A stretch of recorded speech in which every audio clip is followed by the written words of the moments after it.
과학이 얼마나 발전하든 상관없이 우리 인간에게 변하지 않는, 절대 변하지 않는 두 가지가 있죠. 그것이 출생이고 죽음입니다. 출생에 대해서야 우리가, 또 죽음에 대해서야 우리가 별로 어떻게 할 수 있는 게 없습니다.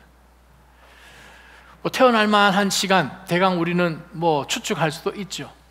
또 죽을 그 때에 대해서 대강 언제쯤 죽겠다라고 생각을 할 수는 있죠. 근데 문제는 이걸 해결할 수 있는 방법은 특별히 죽음에 있어서는 없다는 거예요. 그러다 보니까 미국 같은 경우 1962년에 유명한 그 학자가 이 불멸이란 그 책을 이제 쓰면서 이 미국 땅 가운데도 동일하게 불멸을 좀 추구해보자 하는 과학적인 어프로치가 시작을 해서 지금 미국에만 3군데, 러시아에 1군데, 전 세계 4군데에서 급속 냉동 인간을 만드는 회사가 있습니다. 미국에만 259 정도의 시신이 섭씨 196도에 급속 냉동하여서 지금 담겨져 있습니다. 그들이 주장하는 것은 2040년쯤 되면 이것을 해동할 수 있는 과학이 발전하지 않겠는가 라고 생각을 합니다. 우리 인간은 유한한 인간입니다. 유한하기 때문에 죽음은 피해갈 수가 없습니다. 그래서 솔로몬이 전도서 2장 14절, 7장 2절, 9장 2절에 이런 말씀을 하죠. 죽음은 모든 사람에게 똑같은 운명이다. 죽음을 피할 수가 없어요. 모습은 좀 바뀌었어요, 장례하는 것에 대해서. 그러나 좀 멋있어지긴 했지만 죽는 것은 결국 다 똑같습니다. 유명한 학자 조셉 베일리라는 분이 이런 얘기를 합니다. 장례식의 형태만 바뀌었지 Death is changeless. 약간의 죽음을 연기는 해도 결국 죽음으로 끝난다. 농부든 CEO든 노벨 수상자든 창녀든 엄마든 신생아든 10대 청소년이든 노인이든 이식수술을 집도한 의사든 환자든 장례식을 집행하는 funeral home 디렉터도 다 죽는다는 거예요. 다 죽죠. 죽음에 대해서 사람들이 여러 가지 많은 생각을 하면서 사실은 굉장히 신실하게 그것을 믿지만 틀리게 믿는 것들이 많이 있습니다. 그 중에 3가지가 크게 연옥을 믿죠, 사람들은. 그게 뭔가, 왜 죽지 못해서 일단 지옥으로 갈까 천국으로 갈까 그게 완전히 결정이 안 나서 중간쯤 어디 갔다가 있기 때문에 그 죽은 사람을 위해서 열심히 기도하면 그 사람이 하나님께서 감동받으셔서 지옥 갈 사람을 천국 보내주기도 한다, 그렇게 그런 거 믿는 사람들도 있습니다. 또 어떤 사람이 있습니까? 윤회를 믿는 사람이 있죠. reincarnation. 그래서 열심히 이 생 가운데 잘 살면 저 생에서 better life로, higher level의 인생으로 난다는 거예요. 그래서 파리도 그 사람들은 못 죽이잖아요. 파리를 탁 쳐서 죽였는데 happen to be 삼촌인 거예요. 환생한 삼촌. 그러면 그 사람은 다음 생에서 태어날 때에 최소한 파리 밑으로 태어나게 되는데 그게 18만 6천 가지가 있죠. 불교에서 이야기하는 거. 환생을 믿는 거예요. 또 어떤 사람은 이렇고 저렇고 그런 게 뭐가 있나, 이 세상 그냥 즐기다가 사는 것이지, 그냥 enjoy 해라, tomorrow we all die, 그렇게 생각을 하면서 그냥 예전에 로마 시대 때의 에피큐리언 그러한 학자들처럼 그냥 즐기면서 쾌락으로 그냥 사는 사람들도 사실 많이 있습니다. 우리는 죽음 앞에서 어떤 생각을 가지고 사는 것이 성도인가? 오늘 본문 가운데서 바울 사도가 이야기하는 것은 딱 2가지예요. 성도는 죽음 앞에서 성도에게만 주신 특권을 소유한 사람입니다. We as Christians have privileges that God given. Nobody can share. Only Christians can have it. What is it? Privileges. What are those privileges? 그것에 대해서 설명을 합니다. 그러나 다음에 또한 바울 사도가 Since we do have privileges, we do have duties as well. 죽음 앞에서 성도로서 죽음 앞에서 살아가는 삶의 모습 가운데서 해야 되는 의무가 있다는 거예요. 그래요. 우리는 국민으로서 권리도 가지고 있지만 의무도 가지고 있는 것처럼 하나님의 자녀로서 하나님께서 우리에게 말없이 부어주신 은혜도 있습니다. 그러나 동시에 그 은혜에 맞추어서 accordingly 살아갈 수 있기 위해서는 의무가 있는 것을 오늘 본문은 말씀합니다. 오늘 본문을 자세히 들여다보시면 재미난 구조를 가지고 있어요.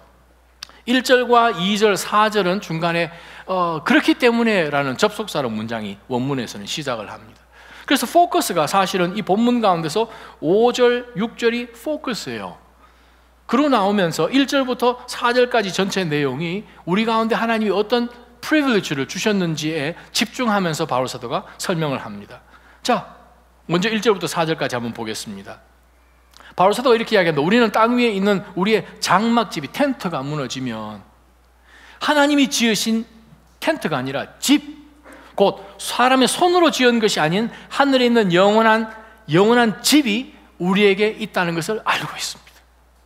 여러분, 우리 이 육신 텐트라고 생각하시면 제일 쉽죠. 텐트. 야영 해본 경험 있으시죠? 텐트, 그죠? 애들 좋아해요. 뭐 텐트, 여러분도 아주 젊으셨을 때 야영도 많이 해보셨잖아요. 저도 뭐 산에서 많이 정말 미국에 올 때 한국에서 쓰던 등산 장비 다 가지고 왔어요.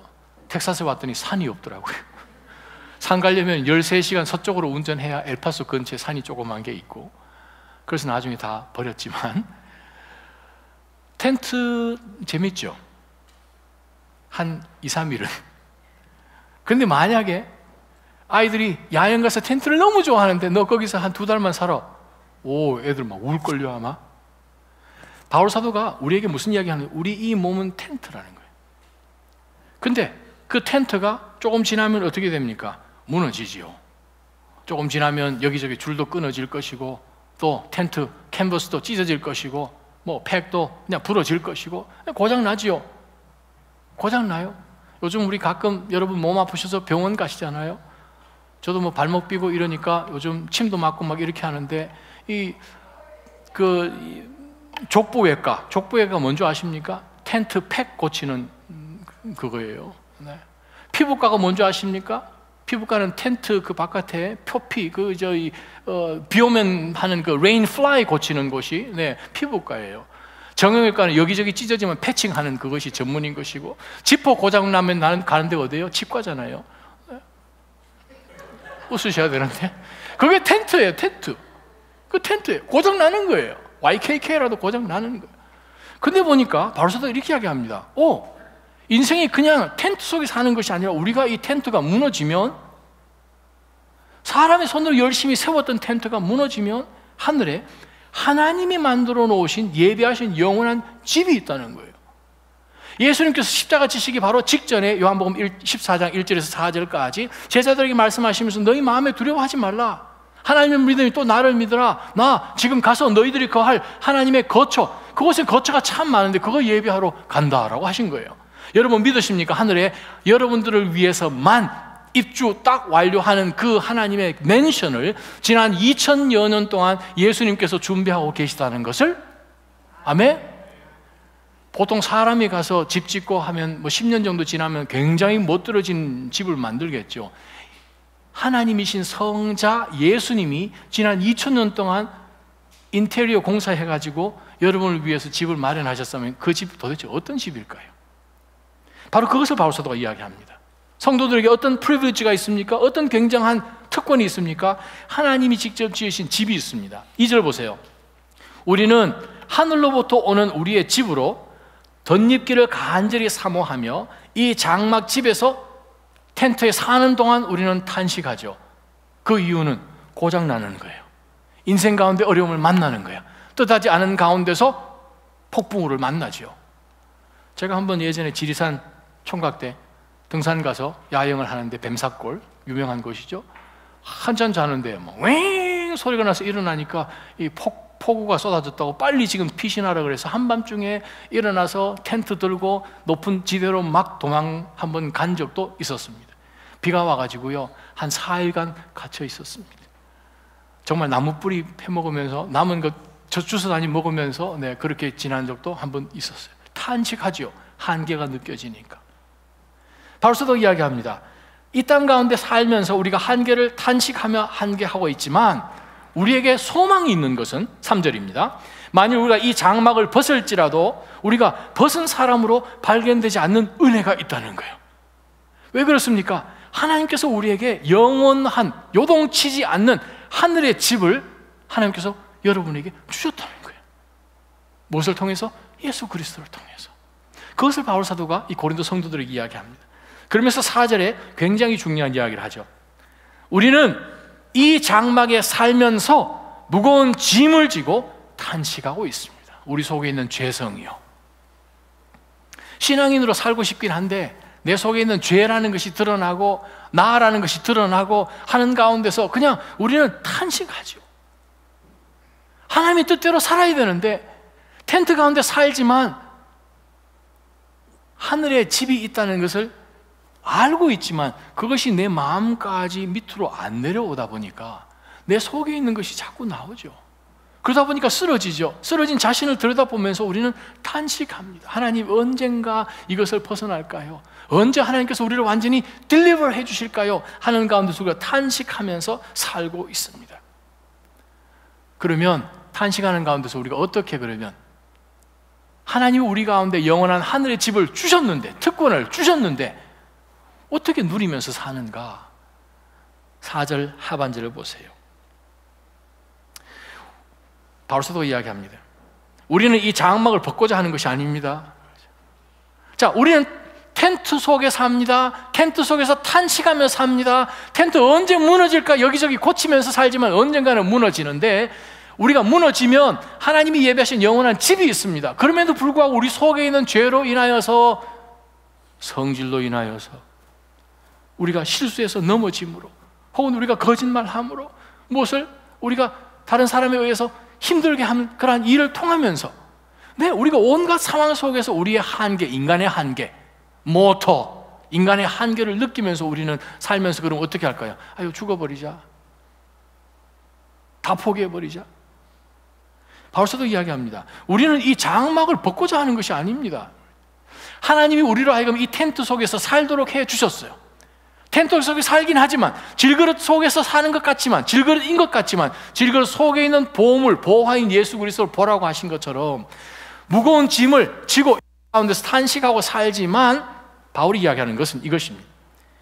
그 위에 덧입고자 하는 것입니다.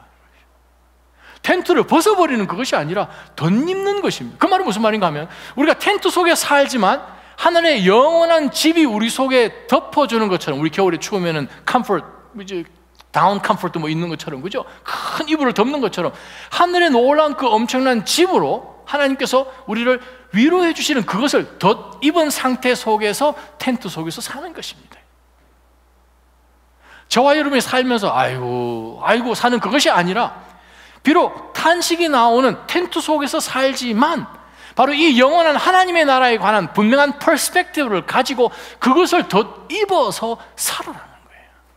그것이 의무입니다. 문제는 어떻게 하는가? 그거 어떻게 그게 가능한가? 바울사도 4절 하반절에 이렇게 합니다. 이는 죽을 수밖에 없는 것이, 썩어질 수밖에 없고 무너질 수밖에 없는 이 장막이, 텐트가 생명에게 삼켜지는 거예요. 무슨 말씀입니까? 우리가 텐트 속에 살지만, 언젠가 무너질 것 같은 이러한 장막 속에 살지만, 이것이 생명 가운데 삼켜져서 살아라, 이 말입니다. 나 자신 성도 여러분, 저와 여러분이 육신을 가지고 살지만 우리는 육에 속한 사람들이 아닙니다. 우리는 속에 있는, 아직까지 정말 목을 쬐고 숨기려고 하여도, 혹은 아직까지 십자가를 못 받고 싶어도 또 튀어나오려고 하는 우리의 죄성 때문에, 우리의 육신 때문에, sinful desire 때문에 우리는 고통하지요. 우리 어떤 일하고 어떤 말 해놓고 어떤 결정을 해놓고 우리 돌아서서 후회할 때 많잖아요. 하지 말걸. 입을 때리고 싶지 않으세요? 저 종종 그래요. 친구들하고나 혹은 전도사님들한테나 그 말 나중에 할걸. 뭐 자녀들에게도 마찬가지죠. 부부 생활 가운데도 마찬가지죠. 우리 실수투성이거든요. 우리가 이 실수투성이고 언젠가는 죽어버릴 수 있는, 약해질 수밖에 없는 저희가 어떻게 이렇게 살아가냐는 거죠. 그러면서 바울 사도가 이야기합니다. 죽을 것이, 썩어질 것이, 쓰러질 것이 생명에 삼켜지게 살아야 됩니다. 어떻게 사는가? 5절이 트랜지션이에요. 바울이 이렇게 이야기합니다. 우리를 위해 이것을 이루어주신다는 거예요. 할렐루야. 우리가 이루는 게 아닙니다. 우리 힘으로 하는 게 아닙니다. 이것을 이루어주시는 분은 따로 계십니다. 아멘. 저와 여러분 가운데서 선한 일을, 착한 일을 시작하신 이가 그리스도 예수의 날까지 그것을 이루신다는 거예요. 아멘. 주님이 시작하셨어요. 저와 여러분의 신앙의 걸음을 주님이 시작하셨어요. 주님이 우리 마음을 열어주셨어요. 깨닫게 해주셨어요. 주님을 영접하게 해주셨어요. 영접하게 하신 그분이 우리를 이제 넌 영접됐으니까 그게 아니고 주께서 우리를 끝까지 테네이스 우리를 추적하셔서 하나님의 일을 하게 하십니다. 그러면서 바울 사도가 이야기합니다. 이것을 이루어 주시고 우리에게 성령이라는 디파짓, 보증을 주신 분이 하나님이시라는 거예요. 아멘. 우리가 장막 가운데 살지만 우리가 생명으로 덮여져서 영원한 하나님의 집으로 덧입어서 살아가는 것이 바로 하나님이 장막 가운데 저와 여러분이 사는 이 삶 가운데 우리를 향한 하나님의 뜻입니다. 그래요. 쓰러질 것 같은 육신 속에 살지만 매일같이 일어나면 어제보다 오늘이 더 시원찮지만 그러나 우리로 하여금 생명에게 삼켜져서 생명이 사는 것처럼 영원한 집이 우리 가운데 소유된 것처럼 살아라는 거죠. 이 세상에 잠깐 있다 없어진 텐트 보고 와, 저 집 텐트 참 좋다, 저건 코롱이 만들었나? 소용없는 거예요. 그거 5년 쓰면 다 버려야 돼요. 5년 쓰면 정형외과 부러지고 막 그러잖아요. 살 때 부러지는 거예요. 쉽게 얘기하면 텐트 살 때. 근데 바울 사도가 그러면 우리가 성령을 통하여서 우리 가운데 성령님이 우리 가운데 주셨으니까 그 성령을 통해서 그러면 하나님이 우리로 하여금 하게 하시는 것이 무엇인가? 의무를 봐야지요. 의무가 어디에 나옵니까? 6절부터 나옵니다. 첫 번째 의무 한번 보십시다. 그러므로 우리는 항상 어떻게 해요? 담대합니다. 저와 여러분은 담대하면서 사셔야 됩니다. 아멘. 담대하실 이유는요, 죽음을 누가 승리하셨습니다. 누구신가요? 예수 그리스도께서 부활을 통해서 죽음을 승리해 버리신 거예요. 그래서 우리가 살고 있기는 하지만 진짜 사는 것은 그리스도께서 사시는 거예요. 우리가 어떠한 순간 가운데 비록 죽음을 만난다 하더라도 세상 사람들은 울고불고 난리하죠. 세상 사람들 하는 장례식 여러분 가보셨습니까? 연결식 가보셨어요? 화장터에 가게 되면 관이 들어가는 것도 못 들어가게 막습니다. 그럼 그분 관이 들어가는, 화장하려고 관이 들어가는 걸 막으면 안에 계신 분이 살아나시나요? 뭐 이분들은 그냥 죽지 살기로, 아니 그 공무원들이나 그 일하는 분이 무슨 잘못 있습니까? 맥살이 잡고 막 넣지 말라고 그럽니다. 어떻게 해요? 그 다음 분 지금 기다리고 계신데. 그래요. 정말 우리가 마음 가지고 생각해야 되는 것은 담대해 살아야 되는구나. 왜? 죽음도 나를 어떻게 하지 못하고 연약한 이 육신도 얼마든지 하나님이 새로운 변화된 육신으로 우리에게 주신다는 것을 우리가 기억하는 거예요. 그래서 바울 사도가 얘기합니다. 담대하게 살아라. 담대하게 살아라. 두 번째 보세요. 두 번째 해야 되는 우리 의무가 무엇인가? 6절에 우리는 항상 담대합니다. 우리가 몸 안에 거하는 동안 주에게서 떠나 따로 거한다는 것은 우리가 알지만 성령께서 이미 우리 가운데 계시니까 우리는 항상 담대합니다. 그러면서 바울 사도가 고린도 성도들에게 항상 담대하십시오. 두 번째, 7절입니다. 우리는 믿음으로 행하고 보는 것으로 행하지 않습니다. 두 번째 믿음의 성도, 죽음 앞에서 내 영생을 받았다고 확신하는 성도가 해야 되는 의무가 무엇입니까? 믿음으로 사는 거예요. 눈에 보는 것으로 살지 않는 거예요. 내가 느끼는 대로 살지 않는 거예요. 듣는 것대로 살지 않는 거예요. 믿음은 무엇입니까? 나는 죽은 거죠. 믿음은 무엇입니까? 하나님이 사시는 거예요. 바울 사도가 이야기합니다. 우리는 보는 것으로 행하지 않습니다. 제가 여러분에게 누차 설명드렸어요. 행하다, 페리파테오라는 단어라고 말씀드렸어요. 중간에 핵심이 있고 그 주변에서 뱅뱅뱅뱅 계속 돌아가는 삶이 페리파테오라는 단어예요. 페리라는 around, about 이라는 뜻이에요. 파테오는 발을 쿵쿵 구리다라는 헬라 단어예요. 그 두 단어 합쳐가지고 이 단어 만들어졌어요. 바울 사도가 집중해서 이 단어를 사용하죠. 신약에서 행하다라는 단어로 우리가 번역하지만 바울이 믿음 가운데서 성령을 통해서 우리가 행한다는 표현이 무슨 말인가? 중심에 예수 그리스도를 두고 믿음으로 그분 앞에서 항상 그분 중심으로 뱅뱅뱅뱅 돌면서 믿음 중심에 사는 삶이에요. 바울 사도가 이야기하는 눈에 보는 것으로 살지 말라는. 세 번째, 마지막으로 우리가 해야 되는 의무가 무엇입니까? 자, 8절로 넘어갑니다. 우리가 담대하게 원하는 것은 차라리 몸을 떠나 주와 함께 거하는 것이지요. 그럼에도 불구하고 우리는 믿음으로 행합니다. 9절입니다. 그러므로 우리가 몸 안에 있든지 몸을 떠나 있든지 주를 기쁘시게 하려고 힘씁니다. 세 번째가 뭐예요? 주를 기쁘시게 살아야 돼요. 부활의 소망을 가지고 죽음 앞에서 흔들리지 않는 분명한 영생의 삶이 있고 하나님께서 나를 위하여서 예배한 영원한 집을 주시고 그것을 확증시켜 주시기 위해서 성령 하나님을 내가 예수 그리스도를 구세주로 영접할 때에 보내주신 분께서 우리에게 구원의 주체이시기 때문에 내가 나를 기쁘게 살아서는 안 되는 거예요. 다른 사람을 기쁘게 살아도 안 되는 거예요. 성도는 어떤 의무를 가집니까? 주를 기쁘시게 해서 살아야 돼요. 주를 기쁘시게 해서. 10절입니다. 우리 모두가 그리스도의 심판대 앞에 드러납니다. 왜 우리가 주를 기쁘시게 해야 되는가? 주님 앞에 우리 모두가 서는 거예요. 심판받으려고. 그 결과 각기 선악간에 몸으로 행한 것에 대해 보응을 받게 되기 때문에 우리는 몸으로 이 땅 가운데 텐트 속에 살 때에 선악간의 모든 일을 하나님께서 판단하시는 그것을 기억하고 우리는 주를 기쁘시게 해야지 나중에 하나님으로부터 칭찬을 받는 삶을 살게 됩니다. 요한계시록에 제가 좋아하는 패시지가 하나 있습니다. 너무나 좋아하는 패시지예요. 장례할 때도 제가 많이 사용하는 패시지인데 요한계시록 14장 말씀이에요. 요한계시록 14장 10절부터 13절까지 말씀 제가 읽어드립니다. 요한계시록 14장 10절부터 13절까지 말씀. 그도 하나님의 진노의 포도주를 마시게 될 것이니 이것은 하나님의 진노의 잔에 섞인 것이 없이 부어진 것이다. 그는 거룩한 천사들과 함께 천사들 앞과 어린 양 앞에서 타는 불과 유황으로 고통을 당하게 될 것이다. 그들에게 고통을 주는 연기가 영원토록 올라갈 것이다. 그리고 짐승과 그의 우상에게 경배하는 사람들과 그의 이름의 표를 받는 사람은 누구든지 밤낮 안식을 얻지 못할 것이다. 여기 하이펀치가 있습니다. 성도들의 인내가 여기 있다. 그들은 하나님의 계명들과 예수께 대한 믿음을 지키는 사람들이다. 또 나는 하늘에서 말씀하시는 음성을 들었습니다. 말씀하시기를 너는 이렇게 기록해라. 이제부터 주 안에서 죽는 사람들이 복이 있다. 그러자 성령께서 말씀하셨습니다. 그렇다.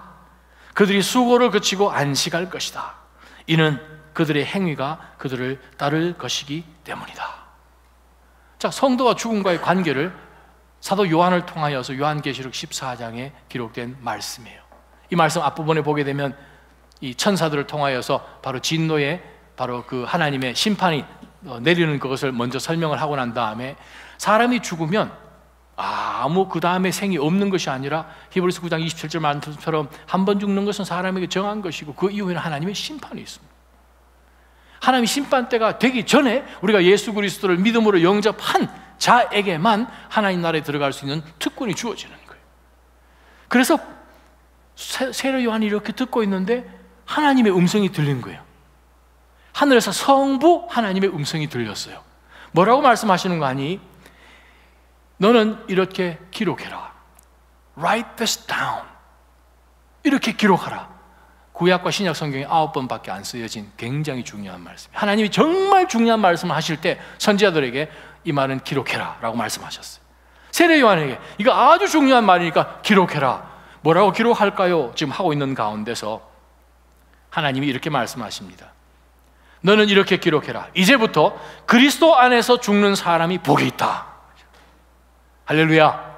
그리스도 안에서 죽는 사람이 복이 있는 거예요. 아멘. 그리스도 안에서 죽으면 바로 천국으로 영원한 집으로 가거든요. 하나님이 그 말씀을 예수 그리스도 안에서 자음으로부터 죽는 자는 복이 있다 했더니 그 다음에 옆에서 누가 박수를 치시면서 동의를 하십니다. 누가요? 성령 하나님이 동의하십니다. 성부 하나님이 말씀하시고 이제로부터 그리스도 예수 안에서 죽는 자는 복이 있다 했더니 성령 하나님이 박수를 치시면서 동의하면서 하신 말씀이 그렇다. 그리스도 안에 죽는 자들의 수고가 그치고 그들이 안식할 것이다. 그들의 행위가 그들을 따를 것이기 때문이다. 성령 하나님은 고린도후서 5장에 나온 바로 그 성령 하나님은 우리가 선악간의 행위가 우리 뒤에 따라서 하나님 앞에 칭찬받는 삶을 살기를 기대하고 계십니다. 나자님 성도 여러분, 어떤 상황 속에서 믿음 가운데 좌절하지 않고 주님 안에서 오늘 주신 말씀처럼 늘 하늘의 소망을 가지고 어떤 순간 속에서도 좌절하지 않고 정말 담대하게 믿음으로 눈으로 보는 것 말고 귀로 듣는 것 말고 항상 기뻐하면서 사시기를 주님의 이름으로 축원합니다. 기도하겠습니다.